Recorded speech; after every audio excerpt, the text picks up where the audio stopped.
Yan o. Parang hindi aabot. Ako mauna pre. Sige sige. So yun mga Kawan Moto. So change plan kami. Imbis na sa may Yis tayo pupunta, pupunta tayo ng Casa Peregrine. Napunta tayo doon dati pero matagal na. So alam ko may mga pinagbago na rin siya. So tingnan natin kung ano yung after a year, kung ano yung mga pinagbago sa Casa Peregrine. Pero maganda doon mga Kawan Moto. Ganda ng park, nakaka-relax. So yun mga Kawan Moto, pag galing Marikina, kakaliwa lang kayo dito pag nakita nyo to, ang arko. Pabalik kasi kami kasi naggas pa kami sa may anto eh, sa may Shell Buso-Buso.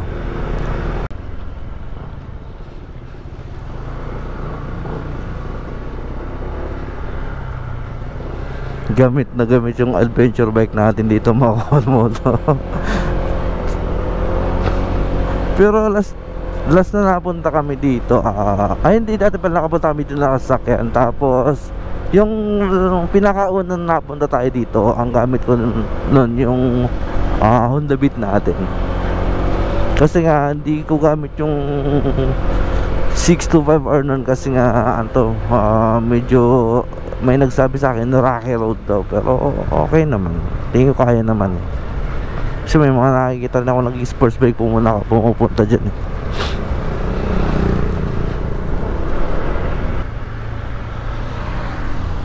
May pulse pa oh.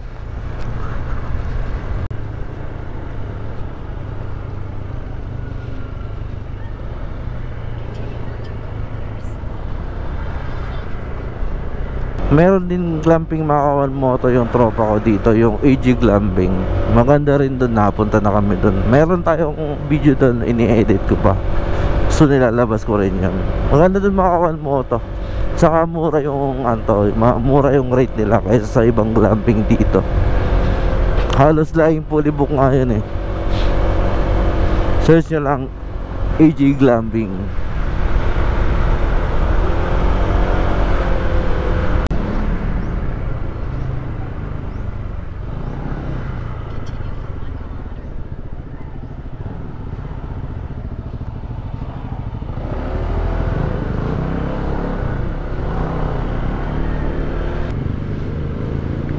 Casa Peregrine, you know.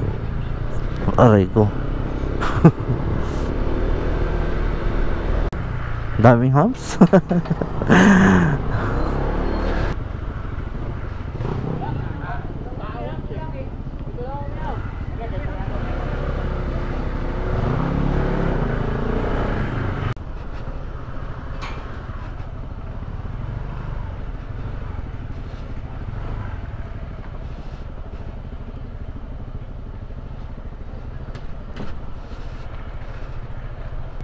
Pag magkamali ka, talaga dito gulong ka, no? Ang dami pang pag-vivi.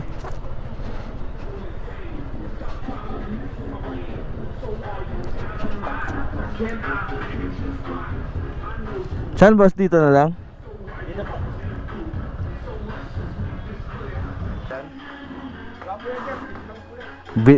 Ako daling ko na lang. Magbablog ako eh.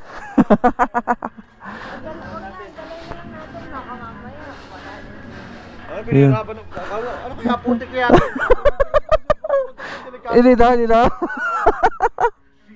Kaya. Kaya ko pagkaputik to, galakad na lang tayo mababa. Ay nakita ko semento naman, baba kami.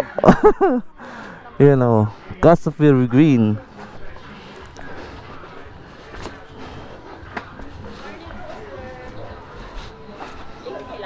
Apat. 50 lang po isa sa entrance. Sulat lang po ako isang pangalan na po. Opo, sige. Tanggal mo yung helmet mo ta. Sige pa. Tanggalin mo muna helmet mo. Bago ka bumaba. After a year. Ano pa dito? Ito ba tayo? Ay, pares lang ba?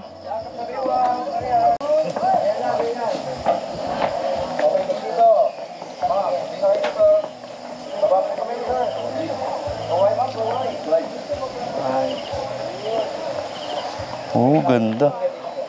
Parang mga cotton. Yun yung bago nila pre, oh. Hanging bridge. Saan? Yun, oh. Bago nila yan. Ito bago rito, di ba, baby? Wala naman to dati, no? Pag nag-picture ka Yan, libre yan, umakit yan. Saan, pre? Di ko sure kung may bayad, eh. Putang ina, nakakatakot naman. Dito pala, nalulula na ako. Ito, wala pang tubig. Basta, sulit tayo dito. Sulit yung hirap ko pababa. Kala ni Paring Bino, ano to eh? Ang ganda. Nung last time na pumunta kami dito, pre, wala. Di namin inabutan tong pag na to. Ganda, no? Sarap lumipad. Parang ang sarap lumipad.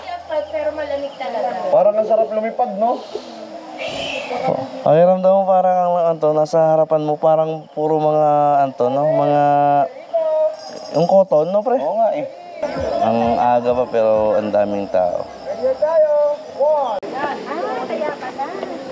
Grabe ka pa. Grabe ka pa ng, si Blouse, no? Kaya nga eh. Sulit eh. Magkapatid mo, saan ba nila? Dito yun, kaya wag na yun. Papalagay ko. Yes! Shout out pala sa Carlos PH sa free jersey nila. Ano to, Carlos? Libre lang to. Saan galing? Nagpatambay nakaraan. Carlos PH. Lapit lang sa bahay. Oh, shout out Carlos PH. Thank you sa jersey. Pre, ano ginagawa mo, pre? Naglulo. Ano to? Yung batikol. Ay, batikol. Batirol. Yung kulit yan, no? Yan, no?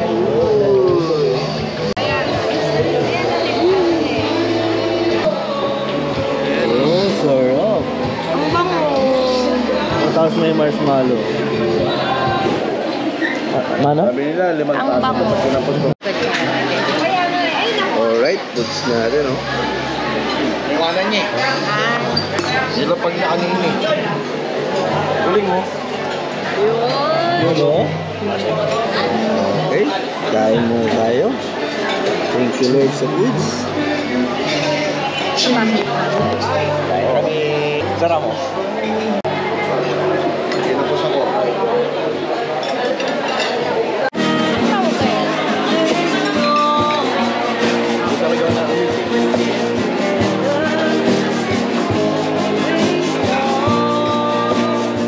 Ganda pa, may lawa, oh. Tapos may pa-swing pa. Swing. Gusto ka sakay dyan? Meron yata. Nakakatakot eh. Pag nagkamali, diretso sa baba. Ay, nakapila. Oo. Dalaw na po. Okay, akit na tayo. Sama pa kami yan.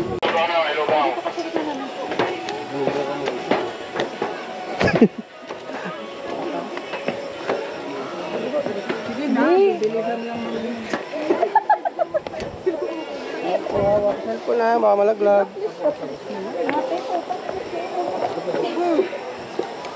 Ano, ma'am?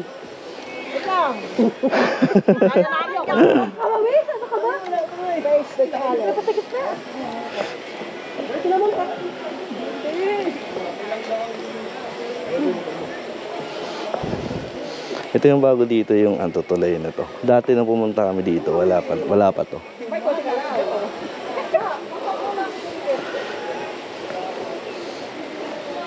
Ganda kitang-kita. Maganda dito kanina kung may sea of clouds pa eh. Wala na eh. Panda lang siya. Pero at least kitang-kita yung view. Ate, tingin pa yan ha.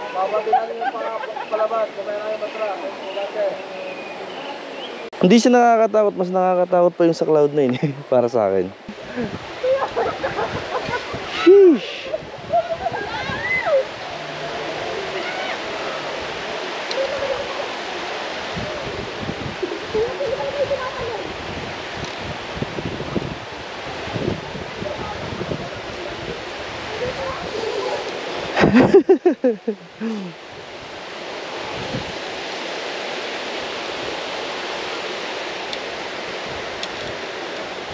Gang gang. Kaya yan.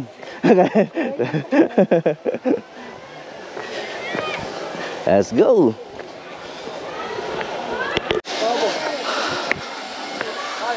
Thank you po.